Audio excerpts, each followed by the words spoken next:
حالات کا ناگوار ہونا یہ بھی ایک امتحان ہے اللہ کی طرف سے. اللہ ناگوار حالت ڈال کر دیکھیں گے کہ یہ کتنا صبر کرتا ہے, کتنا جمتا ہے. تو گھبراوے نہیں کہ حالات ٹوٹ گئے, کیونکہ ٹوٹے ہوئے حالات میں شیطان آ کر آدمی کو نا امید بناتا ہے کہ تمہارے حالات تو بنے نہیں, کتنے دن سے چل رہے ہو, کتنے دن سے مانگ رہے ہو, دعا کر رہے ہو, کچھ نہیں ہوتا, تو اس کو نا امید بناتا ہے. ہمارے مذہب میں نا امیدی کفر ہے کہ آدمی کسی حال میں بھی اللہ تعالیٰ سے نا امید نہ رہے. تمہارے کام بننے میں کبھی دیر کریں گے اللہ. کام بنانے والا کون ہے؟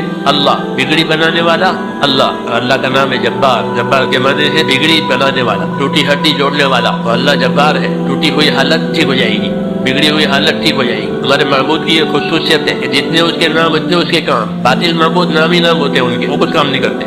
اور اللہ نام اور کام اور شان کے ساتھ ہے. تو نبیوں کے کاموں میں اللہ اپنی شان کھولتے, اس لیے نبیوں کے حالات جو ہے تنگ ہو جاتے ہیں, پھر اللہ ان کے حالات بنا دیتے تاکہ انہیں پتہ چلے کام بنانے والا کہ اللہ ہے. دیکھو حضور صلی اللہ علیہ وسلم کے ماں باپ مر گئے, سوچو کہ باپ کو تو آپ نے دیکھا ہی نہیں, کیونکہ آپ کے پیدائش سے پہلے وہ دنیا سے چلے گئے. پھر ماں کو 6 سال تک دیکھا, آپ کی عمر 6 برس کی تھی جب ماں چلی گئی. دادا تھے, آپ کی عمر 8 سال کی ہوئی تو وہ بھی چلے گئے. فرماتے تھے میری عمر 8 سال کی تھی, میں دادا کے جنازے نیچے چل رہا تھا. پھر چچا نے پالا, اور چچا کی حالت مالی اچھی نہیں تھی, بال بچے دار تھے, تو خاندان کمزور تھا مالی اعتبار سے. تو حضور فرماتے تھے میں نے بکریاں چرائی ہے, یعنی بکریاں چرانے کی اجرت لی ہے. قیرات ایک سکہ مدینہ مکے میں چلتا تھا, تو مجھے بکریاں چرانے پر وہ چند قیرات ملتے تھے. میں نے مکے والوں کی بکریاں چرائی.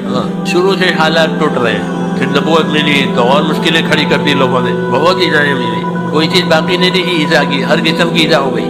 یہ سب چیزیں ہوتے ہوئے پھر اللہ نے حالات بنا دیے کہ آپ کی زندگی لوگوں کے لیے نمونہ بنے. ابھی ٹوٹے ہوئے حالات میں بھی اگر اللہ تعالیٰ کا کام ہوا اور اللہ کی طرف نگاہ رہی, اللہ حالات دوبارہ بنانے والا ہے. اللہ کے ایک وقت ہے, جیسے حیات موت کے اوقات ہوتے ہیں نا, ایسے اس کے اوقات ہیں. جلدی نہ کرو, حالات بننے والے. خدا نہ خواستہ اگر حالات ٹوٹے ہوئے ہیں تو گھبراؤ مت, حالات بننے والے ہیں. جس طرح رات کے اندھیرے سے دن کا اجالا لاتا ہے, ایسے حالات بدل دیں گے. یہ تسلی بھی ہے, تو اس میں اللہ تعالیٰ کو اپنا کام دکھائیں.